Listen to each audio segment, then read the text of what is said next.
A'udzubillahi minasyaitonirrajim. Bismillahirrahmanirrahim. Wala haula wala quwata illa billahil aliyil azim. Alhamdulillahirabbil alamin.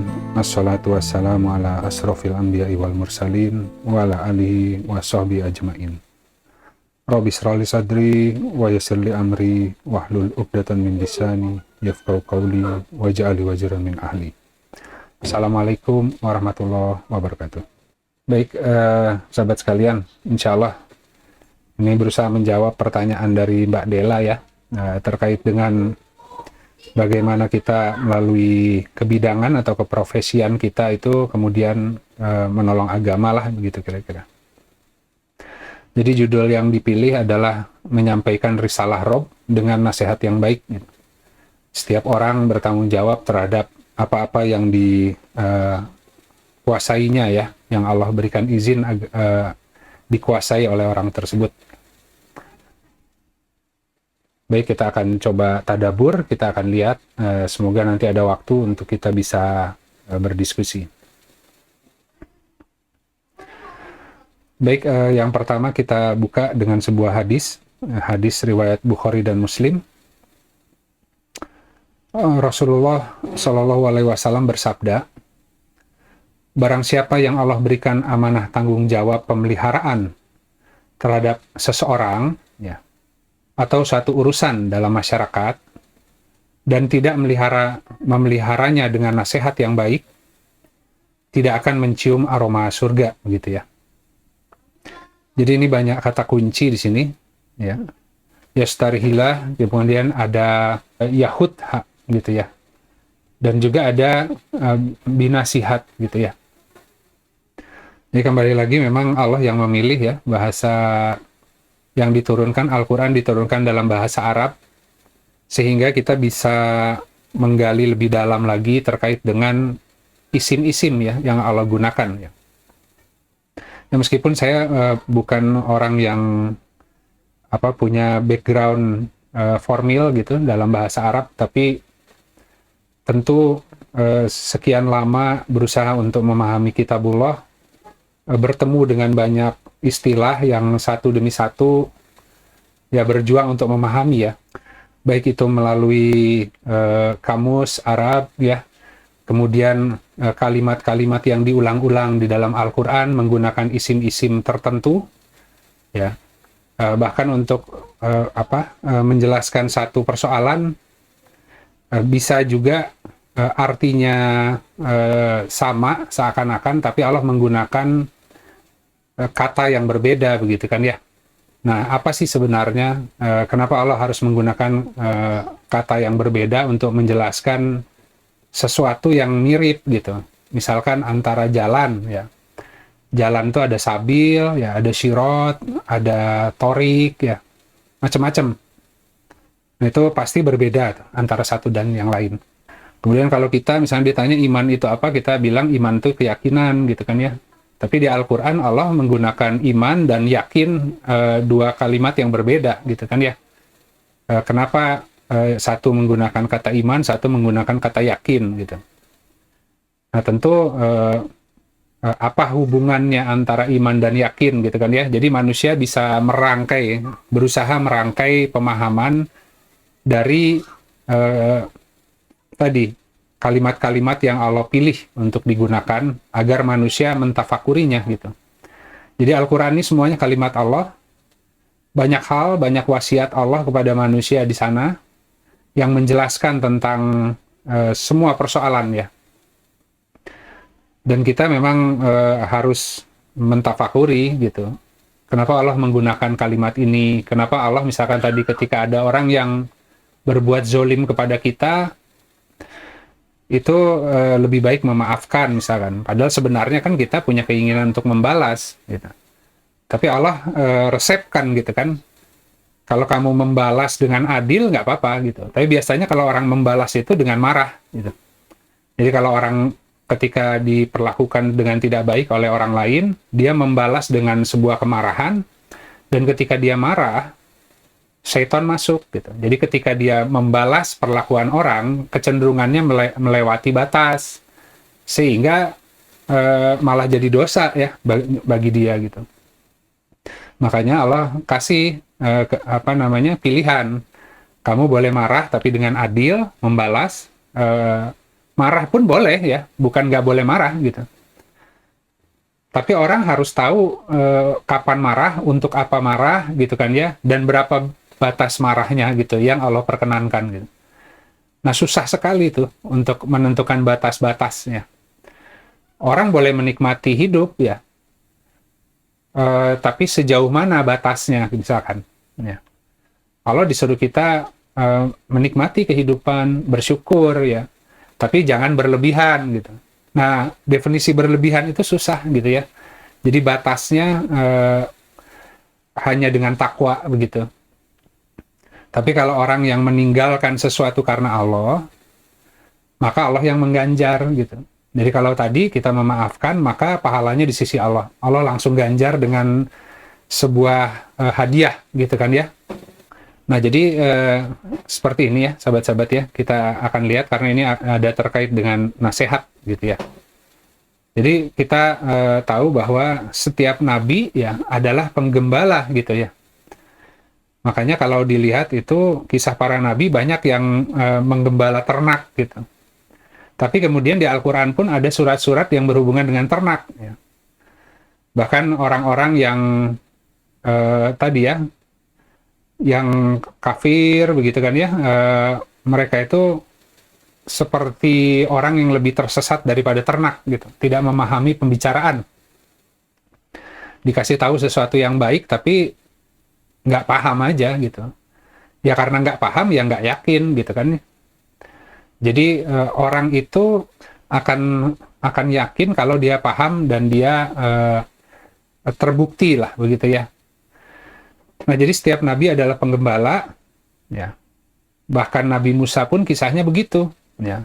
Ketika Nabi Musa dalam kondisi sulit melarikan diri dari Mesir sampai ke negeri Madian. Nah, di sana kemudian Nabi Musa itu beramal soleh dengan membantu memberi minum ternak yang dibawa oleh dua putrinya Nabi Syuaib gitu kan ya. Tapi setelah memberikan minum, Nabi Musa tidak minta upah dari kedua perempuan itu. Dan nanti sahabat-sahabat silakan lihat doanya. Ketika Nabi Musa kemudian memberi minum ternak, kemudian setelah itu dia pergi untuk berteduh dan dia mohon kepada Robnya agar diturunkan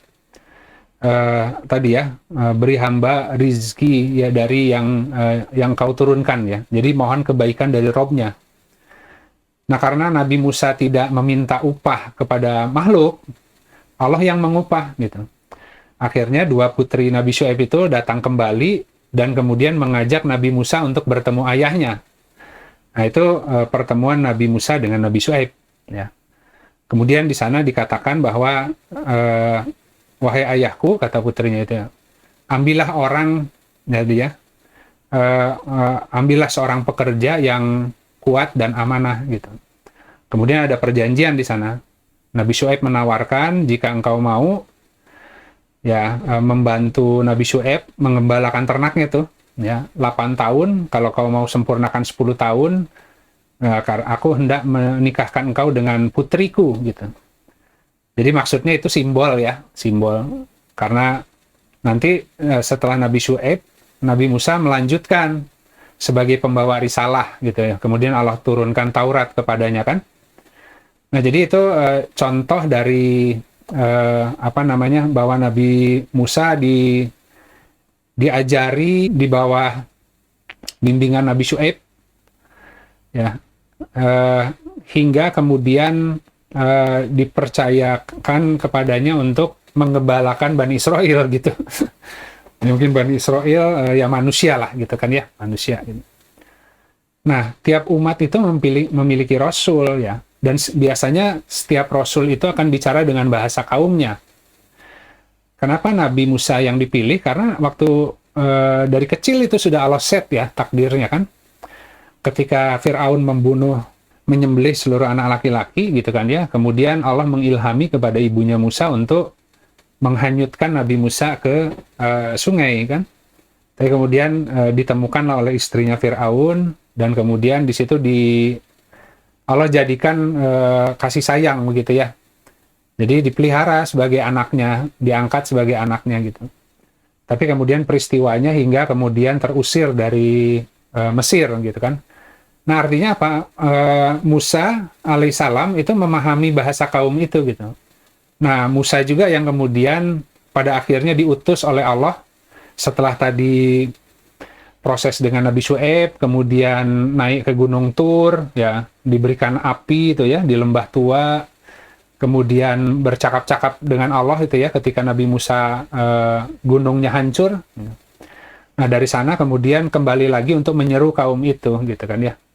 Nah jadi seorang Rasul yang Allah bangkitkan yang bisa berbicara dengan bahasa kaumnya gitu.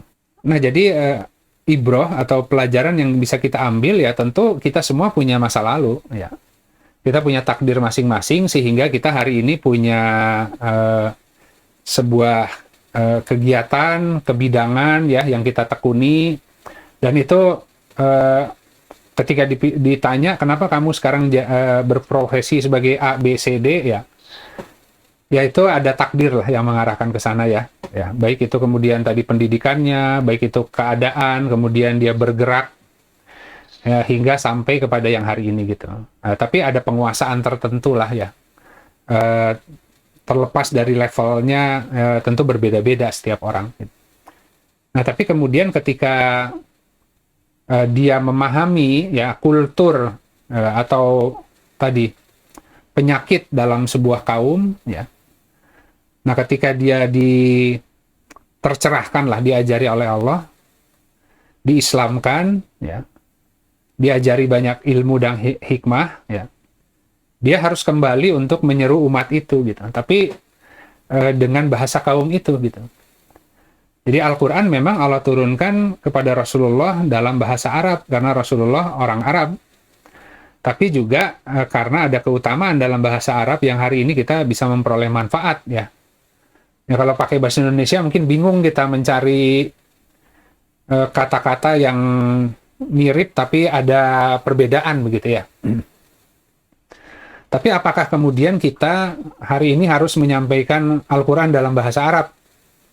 Enggak, gitu kan ya. Kita belajarnya dalam bahasa Arab. Nah, kita memahami firman Allah dalam Al-Quran, tapi kemudian setelah kita menyerap pengetahuan itu, mentafakurinya, kemudian kita harus turun ke masyarakat, ya, sesuai yang Allah berikan akses ke masing-masing, dan menyeru mereka dengan bahasa mereka, gitu ya. Kalau langsung datang pakai ayat-ayat, kabur gitu kan ya. Tapi kita ngerti kekhawatirannya, kita ngerti problemnya, kita mengerti kecurangannya, kita mengerti dalam sebuah kaum, apa yang membuat mereka kemudian terpuruk dan dalam keadaan susah payah. Nah kita ingin menyeru ya dengan jalan yang mudah yang Allah sediakan gitu kan. Ya tentu dengan bahasa masing-masing. Dan setiap orang harus mencari itu yang dimudahkan ya. Komunitasnya lah, diberikan komunitasnya. Dan karena manusia itu banyak coraknya gitu, jadi dai-nya harus banyak gitu. Dai yang spesifik untuk menyeru kaum tertentu belum tentu bisa menyeru kaum yang lain gitu ya. Semua ada juru serunya gitu kan. Ya tergantung tadi. Kalau memang kita ingin Allah gunakan sebagai kendaraan atau alat untuk menolong agama, maka kehidupan kita akan banyak Allah tolong. Nah, jadi ini yang pertama begitu ya, sahabat-sahabat. Jadi kalau di sini kita bicara tadi setiap nabi adalah penggembala, kemudian tiap umat memiliki rasul, yang rasul itu nanti akan berbicara dengan bahasa kaumnya masing-masing. Nah, sesuai hadis ini, setiap orang itu diberi tanggung jawab pemeliharaan terhadap seseorang atau sebuah urusan ya, sesuai dengan kompetensinya. Ya kalau pemeliharaan terhadap seseorang ya yang terdekat ya dirinya, istrinya, anaknya, keluarganya begitu ya. Masyarakatnya sesuai dengan area cakupannya kan ya. Mau dia mau ketua RT, RW, terus ya lurah, camat, seterusnya presiden, masing-masing akan dimintai pertanggungjawaban terhadap yang dia gembalakan begitu kan ya. Nah, tadi urusan dalam masyarakat banyak ya, makanya Allah yang menurunkan urusan tuh dari langit ya, yang dibagi-bagi itu sebagai amanah yang kemudian manusia bisa ikut serta berpartisipasi menolong agama Allah melalui urusan yang Allah izinkan turun ke dunia ini gitu. Yang semuanya adalah dalam rangka menolong agama, tapi tadi bentuknya banyak gitu kan, karena umatnya banyak. Gitu. Nah, jadi dia harus memelihara dengan nasihat yang baik. Nanti kita akan coba jelaskan lebih lanjut, kita lanjut dulu. Berikutnya di Quran Surat At-Tahrim, Quran Surat 66, ayat 8. Auzubillahiminasyaitonirrajim. Bismillahirrahmanirrahim. Wahai orang-orang yang beriman, bertaubatlah kepada Allah dengan taubat yang semurni-murninya, taubatan nasuha gitu ya. Mudah-mudahan Tuhan kamu akan menghapus kesalahan-kesalahanmu dan memasukkan kamu ke dalam surga yang mengalir di bawahnya sungai-sungai. Pada hari ketika Allah tidak mengecewakan Nabi dan orang-orang yang beriman bersama dengannya, sedang cahaya mereka memancar di hadapan dan di sebelah kanan. Sambil mereka berkata, "Ya Rob kami, sempurnakanlah untuk kami cahaya kami, dan ampunilah kami, sesungguhnya Engkau Maha Kuasa atas segala sesuatu." Jadi ini taubatan nasuha, sama ya, tadi kan, nasihat yang baik, taubatan nasuha. Nah, kita ingin lihat, jadi yang disebut taubatan nasuha itu adalah kembali kepada Allah untuk melaksanakan perintah dan ketentuannya dengan menggunakan risalah Al-Quran. Jadi yang kita sampaikan ya perintah Rob gitu ya. Kalau kita menasehati makhluk, itu harus dengan wasiat dari Robnya gitu. Nggak bisa kita kemudian sok tahu, kemudian menasehati orang dengan akal pikiran kita saja. Maksudnya baik, tapi bisa jadi salah gitu kan ya. Nah makanya Al-Quran Allah turunkan sebagai petunjuk, sebagai penjelas, sebagai pembeda antara yang hak dan yang batil.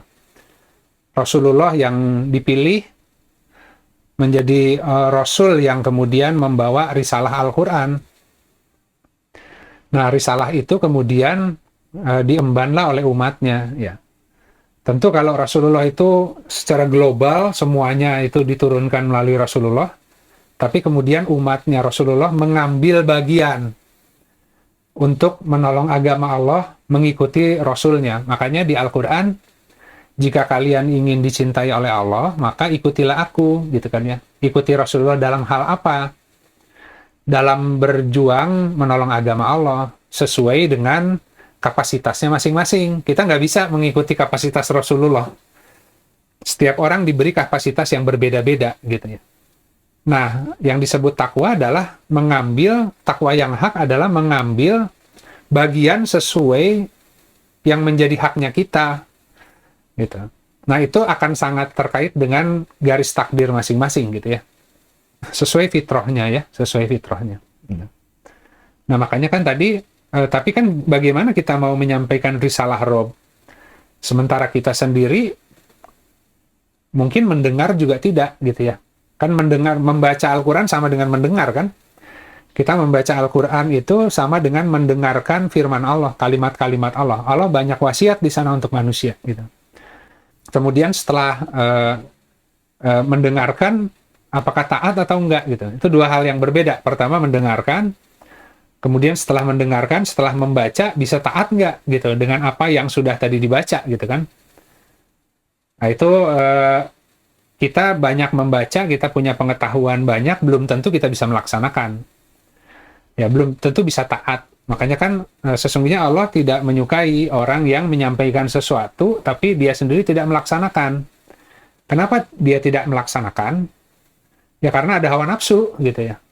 Ada orang yang tidak melaksanakan karena bodoh, karena tidak tahu. Ada orang yang sudah tahu tapi susah melaksanakan. Kenapa? Karena kalah dengan hawa nafsunya.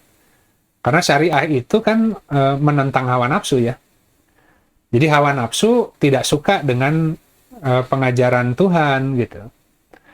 Karena dia sukanya semau gue ya, sesuai dengan keinginannya sendiri gitu kan ya. Ingin ngatur-ngatur sendiri gitu. Nah, kita coba lanjut dulu. Nah, kemudian di Quran surat Al-A'raf, Quran surat 7 ayat 68,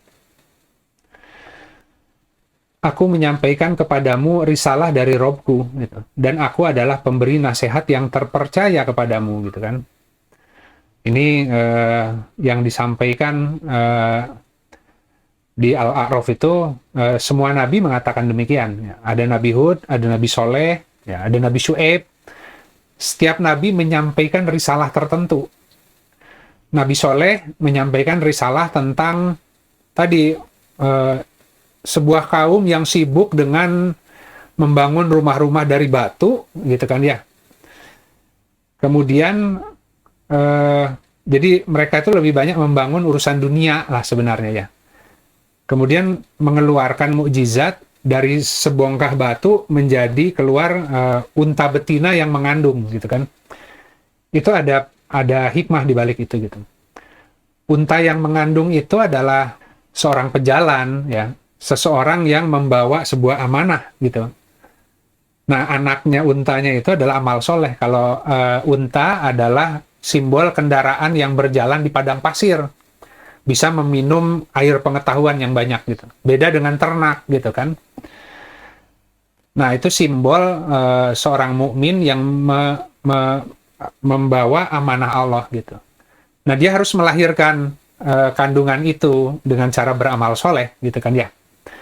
Tapi karena sibuk dengan urusan dunia, untanya dibunuh gitu. Jadi kalau kita itu karena tersibukkan ya, bermegah-megahan dalam banyak urusan dunia, kemudian tidak mengikuti juga pengajaran Tuhan, mengambilnya dengan serampangan, kita membunuh jiwa yang hak gitu. Kita membunuh amanah di dalam diri kita masing-masing gitu. Kita nggak akan menemukan itu gitu. Nah, kalau Nabi Syu'aib lain lagi, risalahnya yang disampaikan terkait dengan takaran timbangan. Jadi umatnya itu umat yang maju gitu ya, yang sukses, tapi banyak kecurangan dalam takaran timbangan dan banyak mencegat orang di jalan gitu ya, membelokkan dari jalan Allah gitu. Jadi menyembah berhala-berhala gitu kan. Nah, kemudian Nabi Syu'aib mewasiatkan kepada mereka tentang menyempurnakan takaran dan timbangan dan menyembah hanya kepada Allah yang satu gitu kan. Tapi marah umatnya gitu kan. Nah, jadi setiap nabi itu menyampaikan risalah Rob, tapi mereka paham semua, tapi yang disampaikan sesuai yang tugasnya aja gitu. Makanya kita jadi bisa belajar.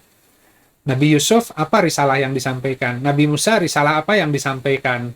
Nabi Hud, Nabi Syu'aib, Nabi Ibrahim, Nabi Sulaiman, Nabi Daud, ya, semua ada pengajaran buat kita. Jadi kita bisa melihat nanti spesifik risalah Rob yang mana yang mereka ditugaskan untuk menyampaikan kepada kita, termasuk kisah hidupnya, kita bisa belajar. Oh, gitu caranya menyampaikan risalah terkait dengan urusan itu. Gitu.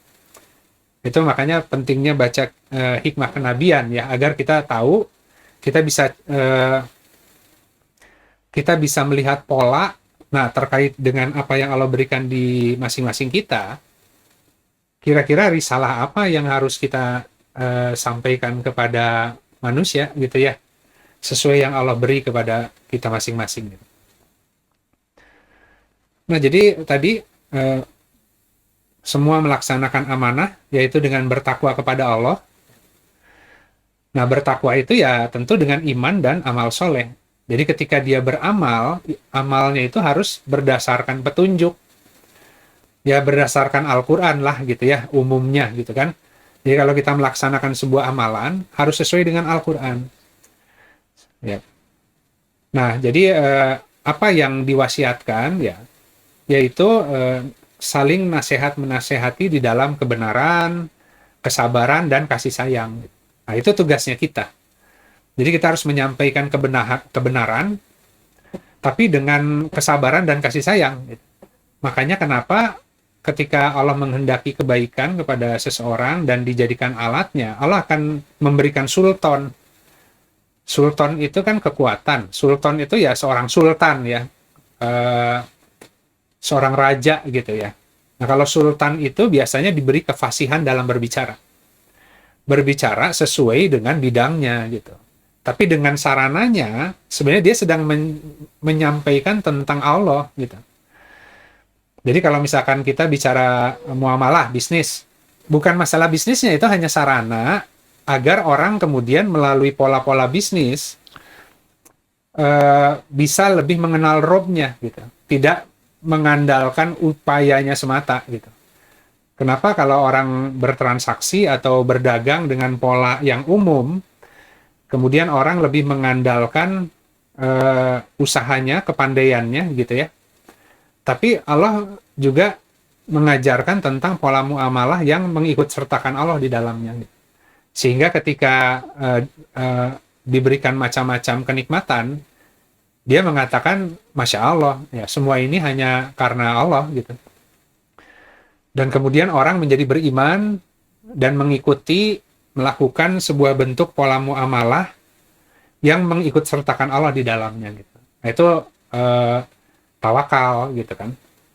Jadi jangan sampai kemudian merasa bahwa semua ini diperoleh hanya karena kepandaian dan usahanya gitu. Tapi tentu di situ ada kehendak Allah gitu kan. Bahkan orang yang bekerja keras pun kalau Allah tidak menghendaki, kerjanya keras tapi hasilnya sedikit gitu. Nah, tentu tadi Allah juga ketika kita bekerja melebihi batas, akhirnya kita terlalaikan dari urusan-urusan lain. Urusan ibadah gitu ya. Kita menjadi tidak adil karena urusannya hanya ngurusin ekonomi. Padahal kalau kita ngurusi manusia, ya tentu Allah akan kasih sarana-sarana ekonominya juga gitu ya. Kan tugasnya menjadi penggembala manusia gitu ya. Nah, ketika dia punya pengetahuan, punya produk, dia bisa mendeliver produk itu untuk manfaat manusia, tapi manfaat yang diperoleh sebenarnya tadi bukan hanya yang lahiriah, tapi juga kemudian melalui produk itu dia bisa bertausiah gitu kepada makhluk. Nah, kita ini skema sedikit, insya Allah setelah ini kita akan diskusi ya. Jadi tadi kalau seandainya Allah itu kemudian menciptakan kita ke dunia dan kemudian menurunkan risalah gitu ya melalui para nabi. Nah, itu adalah amanah yang Allah tawarkan kepada gunung-gunung ya. Tapi tidak ada yang mampu memikulnya kecuali manusia. Ya. Dan sesungguhnya manusia itu amat zolim dan bodoh gitu kan ya. Kalau nggak zolim dan bodoh, insya Allah bisa memikul amanah itu gitu. Jadi Allah menawarkan amanah ke makhluk-makhluk yang kuat ya.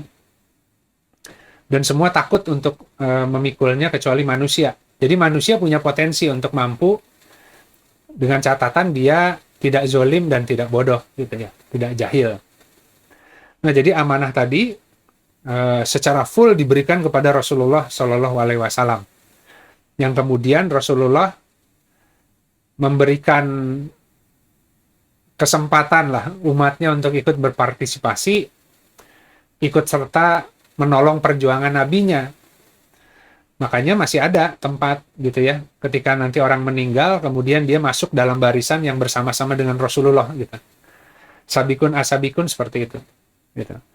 Sebagian besar orang-orang yang dahulu, sebagian kecil orang-orang yang kemudian. Jadi masih ada slotnya bagi siapapun yang Allah berikan taufik dan tadi ya kemampuan untuk berjihad di jalan Allah, menolong Nabi begitu. Nah, jadi ada amanah risalah. Jadi kalau ini ada orang ya, Allah berikan tadi risalah Al-Quran. Nah, kemudian dia harus menjelaskan risalah Allah itu dengan baik kepada makhluk. Ya. Tapi tentu harus belajar dulu, harus mengerti dulu apa yang Allah wasiatkan. Ya. Nah, jadi kurang lebih skemanya begini. Jadi kalau Al-Quran adalah wasiatnya Rob, ya Allah berwasiat kalau kita mau meninggal, kita bikin wasiat. Itu ada pesan-pesan. Kalau Allah memberikan wasiat bentuknya kitab. Ya. Ketika Rasulullah wafat, yang ditinggalkan oleh Rasulullah wasiatnya ada dua, Al-Quran dan sunnah nabinya. Gitu. Barang siapa yang kemudian mengikuti itu tidak akan celaka. Gitu.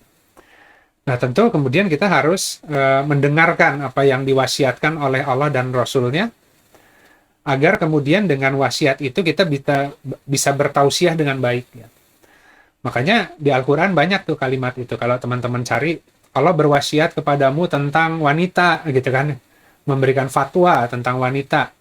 Allah memberikan wasiat tentang peperangan, tentang rumah tangga, tentang macam-macam, gitu ya. Segala macam itu Allah berikan wasiat.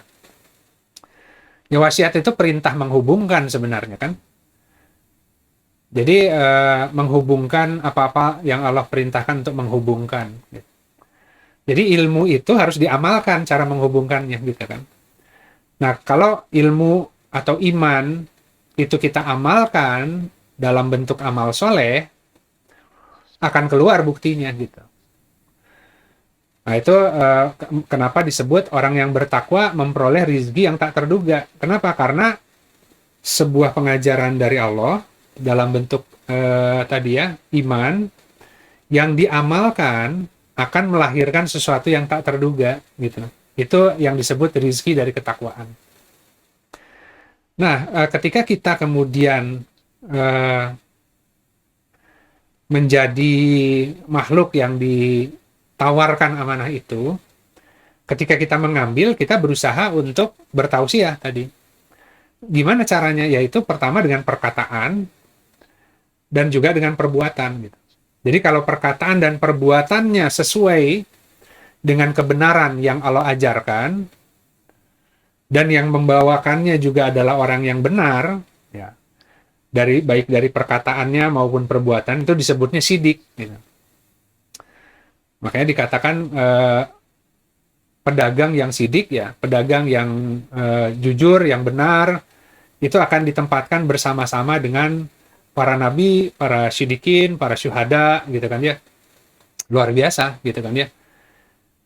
Nah, kemudian tadi, ketika kita kemudian bertausiah, ya, dengan benar, ya memang nggak mudah ya. Jadi ketika orang kemudian menyampaikan sebuah pengetahuan, bisa jadi tadi, dia tahu, tapi dia sendiri belum bisa melaksanakan. Tapi gini, dia berjuang untuk tidak melanggar gitu ya. Dia sedikit jaim, tapi jaimnya bukan untuk dirinya sendiri gitu. Jaimnya untuk Tuhannya gitu. Jadi kita ini semua ini punya apa ya, punya hawa nafsu yang kadang susah dikendalikan gitu. Tapi ketika seseorang ingin berpartisipasi, ingin menjadi saksi Allah, ingin mewartakan Islam secara benar, dia harus mampu untuk tadi melawan kecenderungannya sendiri. Ya, sebenarnya hatinya sendiri punya kecenderungan mengambil sesuatu, tapi itu salah menurut Allah gitu. Nah, kalau kemudian dia munafik, ya, di depan orang dia baik, di belakang dia ambil, gitu kan? Jadi tampak baik di depan manusia, padahal di belakangnya dia melakukan dosa yang sama gitu. Tapi bedakan dengan orang yang berusaha untuk sidik gitu. Dia tadi mengatakan sesuatu atau dia mengerjakan sesuatu dan timbul kecenderungan mengikuti hawa nafsu, dia istighfar, dia mohon ke Allah, kemudian dia tidak mengikuti itu, gitu kan ya. Ya ketika dia melakukan yang benar, orang mengatakan wah dia baik, dia soleh, padahal dia sendiri tahu belum. Karena saya sebenarnya tadi punya kecenderungan ingin ngambil yang salah. Cuman kalau saya melakukan itu, saya jadi tidak bisa menjadi duta Islam. Alih-alih saya menjadi saksi Allah, ya, nanti saya menjadi orang yang membawa fitnah untuk agama ini. Gitu. Nah, ketika orang itu kemudian, ya Allah, sebenarnya saya tuh nggak kuat, tapi berusaha untuk menjaga diri, ya dengan sedikit jaim tadi ya, agar kehormatan Islam yang terjaga, kehormatan Muslim yang terjaga. Wah, itu luar biasa gitu kan ya. Jadi bedanya tipis gitu ya. Jadi tadi semua yang kita katakan sebenarnya kita sendiri berat untuk melaksanakan. Tapi kita memaksakan diri karena kalau ingin merepresentasikan agama ini dengan adil, maka kita harus melawan kecenderungan yang ada di dalam diri kita sendiri. Semoga dengan jihad tadi melawan diri sendiri, justru Allah kemudian anugerahi penguatan dan Allah bersihkan tadi ya semua syai'ah yang ada dengan cara kita berusaha tadi, meskipun sebenarnya dalam hatinya belum sesuai, tapi kita menjaga kehormatan Islam, maka itu yang membuat Allah kemudian betul-betul merubah gitu. Nah, ini akan dikaitkan dengan amal soleh ya. Jadi tadi setiap orang membawa berusaha untuk mengambil porsi ya amanah ya. Kemudian dia melakukan itu dengan perkataan maupun perbuatan, dan dalam sebuah kebidangan yang spesifik, yaitu yang sesuai dengan kedudukan masing-masing. Nah, ini nyambung dengan misalkan tadi pertanyaannya Mbak Dela ya. Setiap profesi itu ada potensi untuk menjadi fardu kifayah. Gitu. Jadi kalau misalkan saya seorang arsitek, bagaimana saya menjalankan profesi itu yang itu menjadi nasihat yang baik buat orang. Gitu. Misalkan contoh ketika mendesain sebuah denah rumah, kita tahu bahwa ruang tamu adalah sedekah dari sebuah rumah. Ya. Maka yang kita desain bagus adalah ruang tamunya, ya. Karena sebuah desain rumah akan menentukan perilaku orang yang menggunakan. Desain itu berpengaruh terhadap perilaku. Contoh ya, misalnya. Jadi kalau misalkan kamar tidur dibuat besar-besar, kamar anaknya besar, kamar orang tuanya besar, lengkap nih. Di dalam kamar orang tuanya ya, kalau kamar mandi standar lah, ya kamar utama ya. Tapi di dalamnya ada pantry juga, gitu kan ya. Ada TV juga, ada mungkin tadi ruang untuk nonton begitu ya, TV. Orang terlalu nyaman di kamar nggak mau keluar. Demikian juga kalau di kamar anak. Didesainnya besar, di dalamnya ada home entertainment. Anaknya nggak pernah keluar kamar kan. Nah, tapi bagaimana mendesain si kamar-kamar itu nyaman untuk istirahat, tapi kemudian ketika dia keluar ke ruang tamu, itu ruang interaksi internal keluarga kan ya. Ruang tamu itu sedemikian baik desainnya sehingga anggota keluarga betah untuk duduk di ruang tamu dan juga ruang makan. Ya, sehingga katakan dia jadi nggak betah untuk misalkan kalau makan biasanya ada yang ambil makan dibawa ke kamar kan. Tapi ini pengennya di ruang makan karena itu ruangan yang paling nyaman buat makan untuk berinteraksi dengan keluarga, anak-anak pun betah gitu kan ya.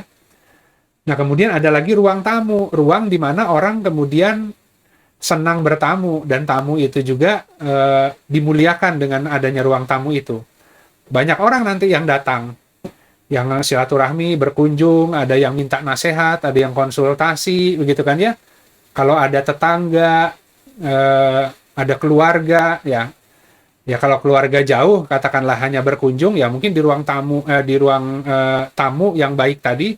Tapi kalau keluarga dekat biasanya dibawa ke ruang yang semi publik ya, masuk ke ruang tamu kan, ke ruang keluarga gitu.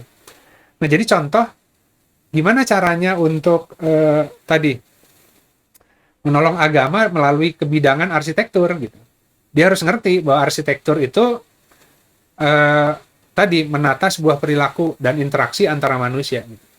Nah, jadi ketika dia membangun pasar, membangun masjid, membangun rumah, yang dia bayangkan bukan misalkan tadi eksteriornya begini, interiornya begini, itu kemegahan. Gitu. Tapi yang dia harus perhatikan bagaimana sirkulasi udaranya bagus, bagaimana cahaya masuk semua, ruangan-ruangan itu tidak lembab, tapi juga tidak panas. Kemudian peralihan antara ruang demikian baiknya, dan setiap ruang didesain dengan ukuran yang proporsional pas agar semua interaksi orang yang ada di rumah itu menjadi lebih baik silaturahminya ya. Nanti ada mihrabnya, ada musolanya, semua orang jadi rajin sholat misalkan. Nah, itu disebutnya fardu kifayah. Itu hanya contoh ya dari kebidangan satu bidang gitu kan. Nah, setiap orang dalam bidangnya masing-masing, kalau misalkan tadi seorang travel agent, seorang marketing properti, dia harus cari fardu kifayahnya. Ya kan? Misalkan kalau dia misalkan tadi seorang travel agent ya. Ya dia cari rute yang kemudian bisa membuat orang ikut menikmati sambil kontemplasi gitu ya, misalnya contoh ya. Atau dia menggerakkan ke traffic ke sebuah tempat yang kemudian menghidupkan tempat itu, gitu kan ya. Bukan merusak ya. Kita banyak area wisata yang dikembangkan yang judulnya adalah untuk membantu perekonomian lokal, tapi kemudian kultur yang dibawa karena paket ya, karena paket wisatanya ya. Itu akhirnya misalkan tadi sebuah daerah yang punya tradisi, kebudayaan, local wisdom, ya masyarakatnya baik, datang turis-turis asing, ketika datang ke sana bawa kelakuannya yang salah gitu kan ya, akhirnya jadi tempat maksiat gitu kan ya. Yang banyak ya bar, tempat minum-minum, tempat orang maksiat, tempat pacaran gitu ya. Nah itu kan travel tuh, wisata itu. Dia merusak kehidupan, merusak sebuah negeri malah dengan mendesain rute-rute dan pola wisata yang salah gitu. Tapi itu juga bisa dibuat menjadi fardu kifayah, sebuah travel agent yang kemudian menolong agama, bukan berarti kemudian harus pakai label Islam ya. Kalau kita kan kadang-kadang bicara ekonomi syariah keberatan baju gitu. Jadi ini tours and travel namanya Islami, tapi yang dia lakukan sama aja dengan pola yang konvensional, merusak gitu ya. Ketika orang misalkan jualan produk, misalkan madu gitu kan ya, dia melabeli itu dengan ayat gitu kan. Itu an-nahl, madu. Ini berkah karena Rasulullah juga minum madu dan di Al-Qur'an madu sebagai obat gitu kan ya, yang menyembuhkan dari berbagai penyakit. Padahal madu yang di Al-Qur'an tuh madu perumpamaan gitu kan ya. Betul madu itu ada efek khasiatnya gitu kan. Karena yang di lahiriah pun akan ada manfaat sesuai dengan ayat yang Al-Qur'an. Tapi kalau an-nahl yang disebut di Al-Qur'an kan itu perumpamaan mukmin. Ya seperti seekor lebah yang mengambil makanan yang toyib dimanapun dia berada. Intisari bunga itu kan, sari-sari bunga yang kemudian diolah keluar madu yang menyehatkan gitu. Jadi yang masuknya baik, yang keluarnya baik gitu. Nah, tapi kemudian madu iya akan ada khasiatnya. Nah, tapi kemudian dijual ayat itu untuk kepentingan dagang madu gitu kan ya. Padahal untuk memastikan madu itu baik ya ceklah di lab, keluarkan kandungan khasiatnya kan, ada komposisinya apa saja gitu kan ya. Dan dipastikan yang dijual adalah sesuai yang ditawarkan gitu. Nah ini pakai labelnya Islam tapi dioplos misalkan ya, itu banyak juga orang yang seperti itu gitu. Nah maka dia bukan melalui kegiatan muamalahnya tidak memberikan nasihat yang baik gitu. Alih-alih membuat orang menjadi lebih bertakwa melalui jalan muamalah, misalkan kalau madunya memang baik, kalau ada komplain dia retur dan lain sebagainya, dia pastikan semuanya itu tetap sesuai lah dengan yang dijanjikan kepada konsumen. Akhirnya langganannya bertambah gitu ya. Kemudian ketika barangnya habis karena namanya juga produk alam, ya dia mengatakan bahwa habis. Nanti ada jadwal panen lagi, dia edukasi, orang jadi makin percaya. Tapi kalau yang rakus kan sayang kalau bilang madunya habis, kita oplos aja dengan merek yang lain gitu kan. Tapi yang ditawarkan dengan spek yang sebelumnya gitu kan, itu udah kecurangan. Ya. Jadi kalau memang ternyata rezekinya Allah buka, maju, ketika ada orang yang nanya, apa kiat-kiat kamu sehingga usahanya lancar? Wah, dia tausiah, dia dakwah. Nah, sebenarnya saya itu memperhatikan betul, jangan sampai ini merugikan orang. Karena saya tahu rezeki itu dari Allah.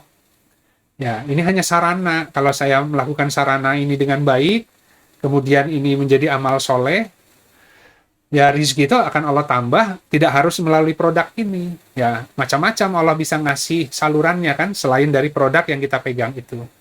Dia bisa cerita, jadi di interviewnya karena bisnisnya sukses, tapi ketika dia dijadikan narasumber, dia menjadi role model gitu. Dia nyampaikan malah tips-tips untuk berusaha dengan baik lah gitu kan ya. sambil membangun penghadapan kepada Allah. Wah, akhirnya orang tergerak, termotivasi, ingin usaha, tapi ingin juga usahanya itu yang Allah ridhoi gitu. Tapi kalau misalkan tadi dia dengan kecurangan, sukses bisnisnya, karena kesuksesannya karena nipu lah gitu ya. Allah kan bisa kasih tuh sukses dunia karena nipu, tapi itu nanti akan dihisab ketika dia terkenal, kemudian diundang sebagai narasumber, pasti dia akan cerita kiat-kiat, oh kalau mau bisnis itu harus gini, kita harus kompetisi, kita harus kerja keras, ya.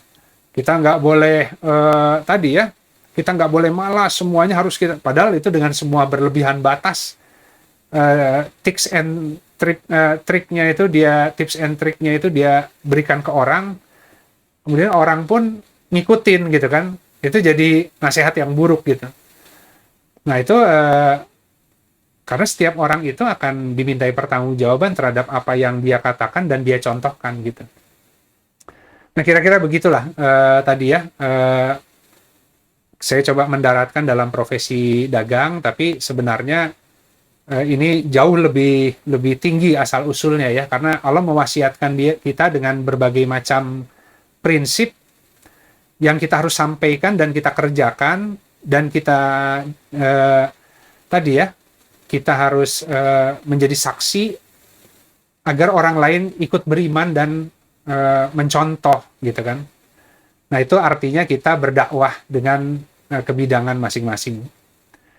Demikian mungkin selanjutnya mungkin kita akan diskusi saja. Assalamualaikum warahmatullahi wabarakatuh.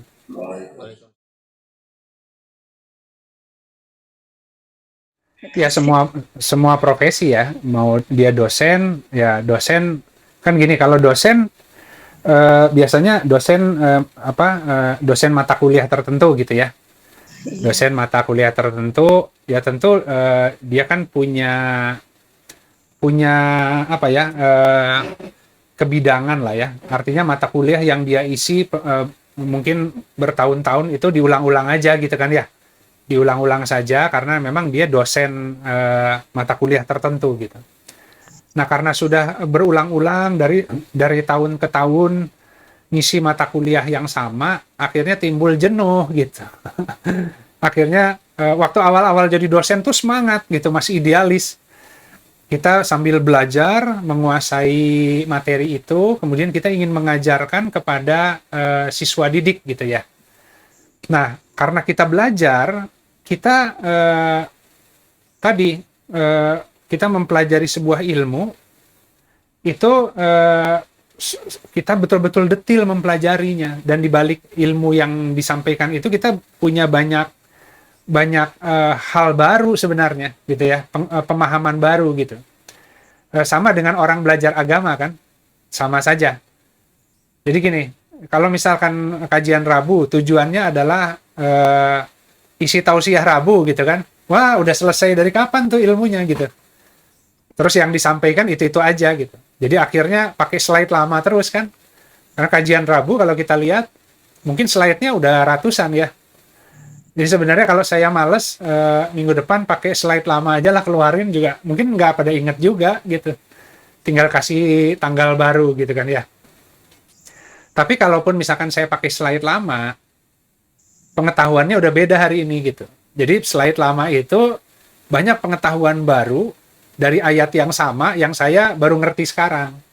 Sehingga slide yang lama itu diperbaharui dengan pengetahuan yang baru lagi gitu. Karena kita belajar terus masalahnya kan. Nah, sehingga ketika saya nyampaikan, harapannya adalah yang disampaikan itu sesuatu yang fresh from the oven. Jadi kalau saya nyampaikan sesuatu, misalkan terus teman-teman melihat, wah ini perspektif baru. Iya, buat saya juga baru. Ya kan? Kenapa? Karena saya kan terus ingin tahu sebenarnya ayat Allah itu cuman pendek aja. Tapi nggak mungkin kan, kalau seandainya ini menjadi panduan untuk seluruh kehidupan, pasti makna yang terkandung di dalamnya itu luas sekali. Gitu. Jadi tahun demi tahun Al-Quran dibaca lagi, itu membuka pemahaman yang lebih baru lagi. Nah, sehingga kita tetap semangat ingin nyampaikan. Kenapa semangat? Karena kalau saya menyampaikan apa yang saya diberitahu lah oleh Allah, diajarkan, nanti Allah kasih lagi yang baru. Gitu kan ya. Sehingga kita jadi makin semangat ingin menolong agama karena kitanya sendiri makin diajarin oleh Allah gitu. Tapi coba kalau misalkan niatnya, ya pokoknya setiap Rabu formalitas harus ada gitu kan ya. Masa udah sekian tahun tiba-tiba putus di jalan gitu ya. Ah, sudahlah, jadi formalitas setiap Rabu ketemu, nyampein yang itu lagi. Ya, bukan masalah audiensnya bosan, sayanya bosan kan. Akhirnya kita jadi kehilangan makna dari pengajaran Allah gitu. Nah, tadi seorang dosen sama. Ketika dia ideal di awalnya, ingin mempelajari ilmu sebaik-baiknya, agar bisa menyampaikan kepada mahasiswa dengan cara yang paling mudah, sehingga mahasiswa paham gitu. Nah, ketika dia dengan passion menyampaikannya dan semangat jihad gitu ya, mahasiswa pun terasa tuh. Ya karena ketika dosen mengajarnya itu dengan hati, itu mahasiswa juga cepat masuknya gitu. Tapi kalau dosennya kemudian nyampeinnya ya gitu-gitu aja, dibaca lagi, atau bahkan udah capek, udahlah kalian baca aja slide-nya, nanti kasih tugas gitu kan. Akhirnya ini dosennya nggak ngajar, cuman suruh baca terus kasih tugas gitu kan ya. Ya akhirnya mahasiswanya jadi mahasiswa apalan, bukan mahasiswa yang memahami tentang sebuah ilmu gitu kan. Padahal ilmu itu nanti akan diaplikasikan dalam banyak bidang kehidupan. Jadi seorang dosen yang kemudian tadi mengajarkan dengan baik, sehingga mahasiswanya kemudian tercerahkan dan mengamalkan ilmunya, dia dapat sahamnya kan. Apalagi ketika dosennya pun menjaga diri ya. Seorang dosen dihargai oleh mahasiswanya, ketika dilihat dosennya di luar ruangan kelas, tukang marah-marah, tukang ngeluh, ya kan? Akhirnya mahasiswa itu bilang, ya pinter sih pinter, tapi nyebelin orangnya gitu kan ya.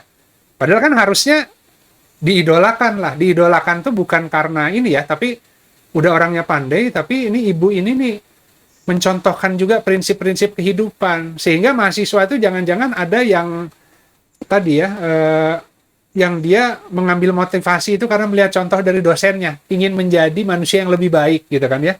Nah dia nyampaikan ya berdasarkan mata kuliah itu. Kan nggak mungkin juga ketika masuk tiba-tiba ceramah agama, enggak kan.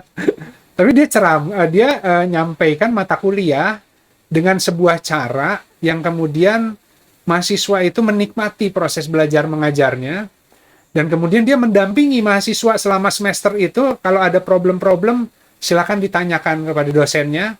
Jangan-jangan nanti selain mata kuliah, nanya juga masalah kehidupan gitu kan. Nah, dia bisa sampaikan prinsip-prinsip gitu. Jadi, semua orang punya potensi untuk menolong agama Allah melalui profesinya. Nah, itu seperti itu kira-kira, Bu Sin.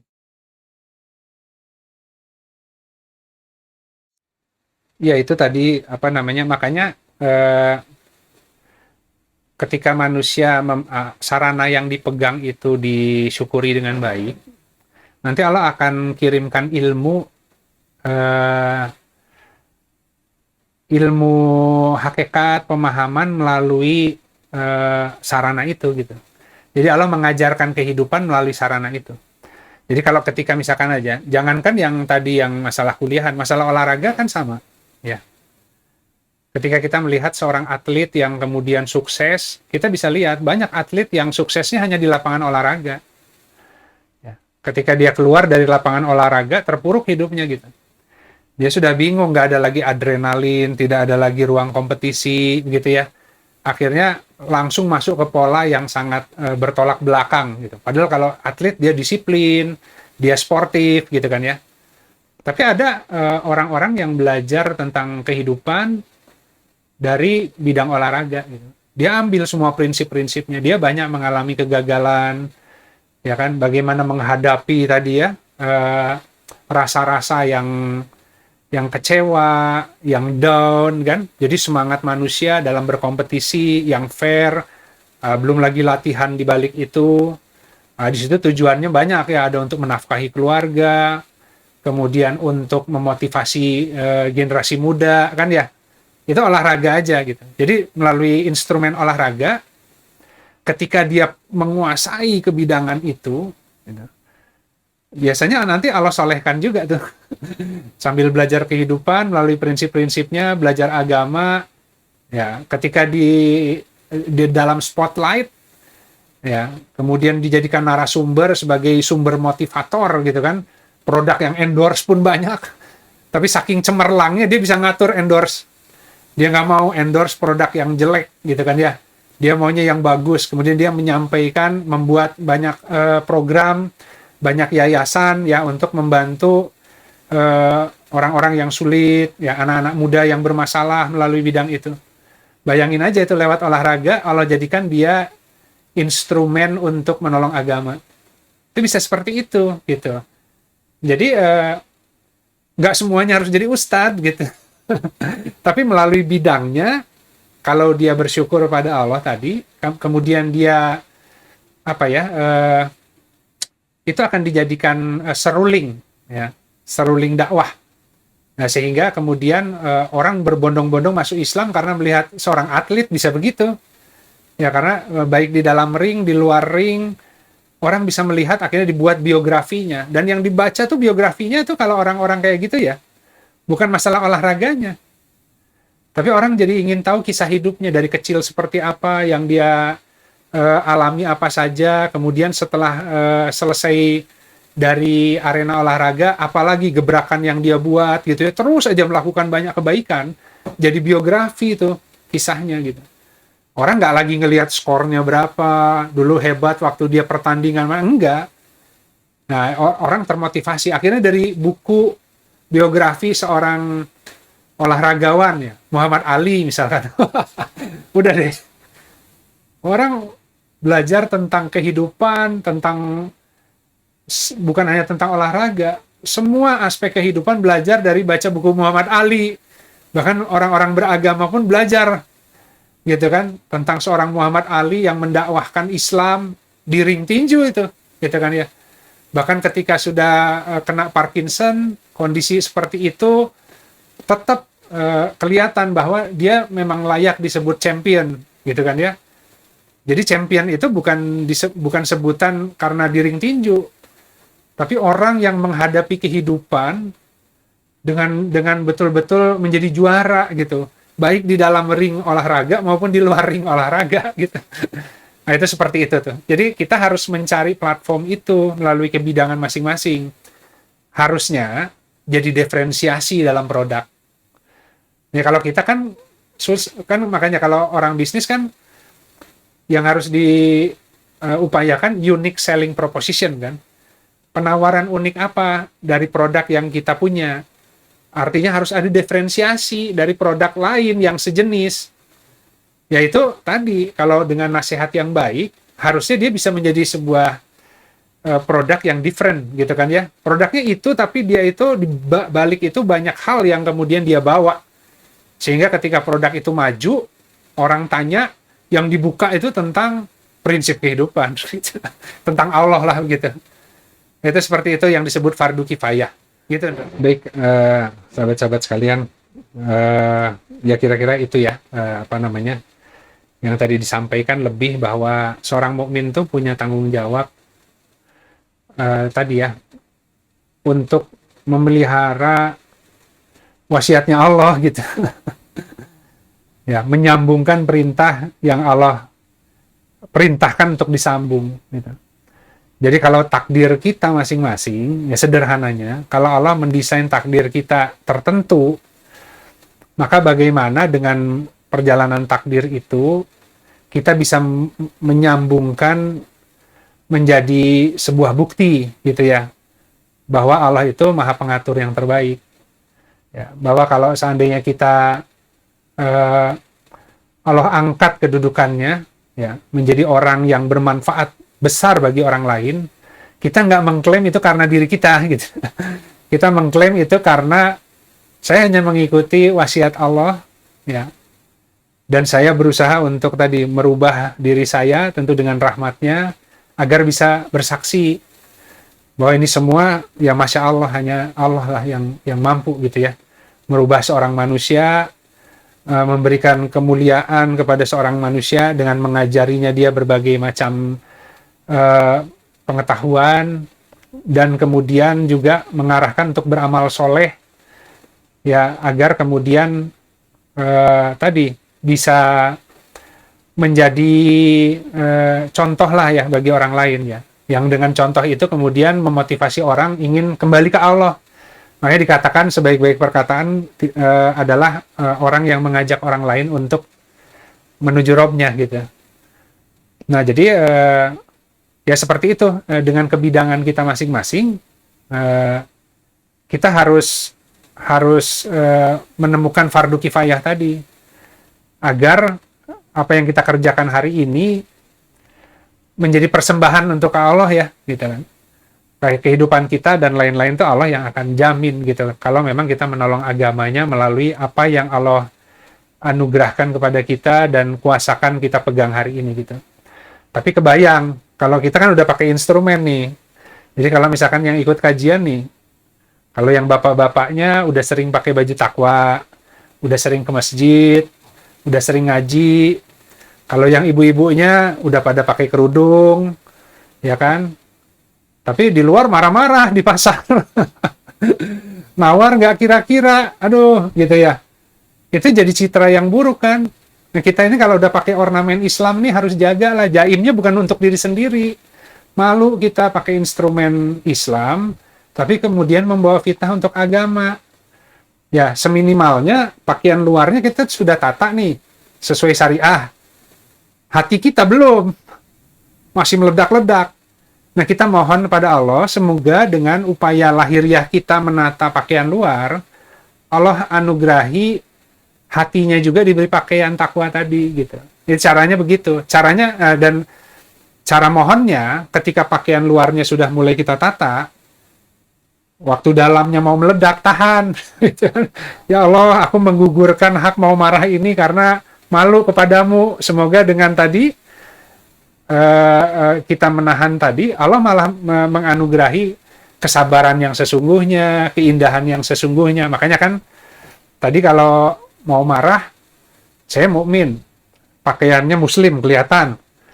Ya, kalau disinggung sama orang lain, kalau marah itu biasa, orang lain juga marah gitu kan.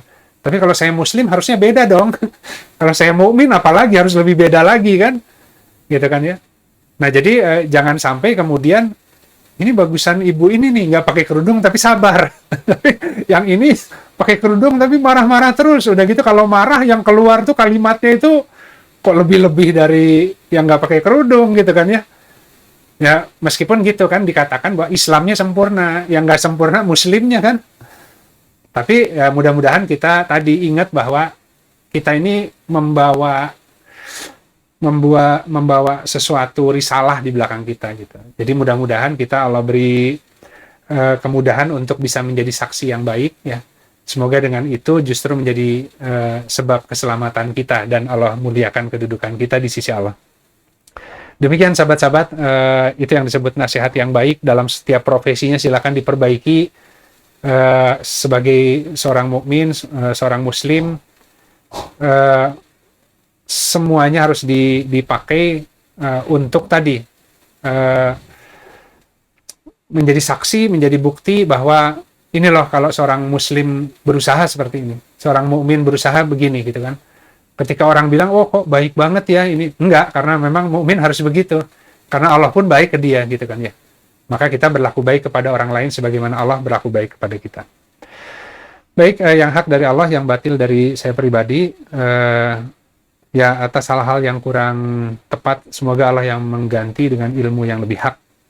Kita sama-sama akhiri kajian pagi ini dengan beristighfar pada Allah dan kita tutup dengan kafaratul majelis.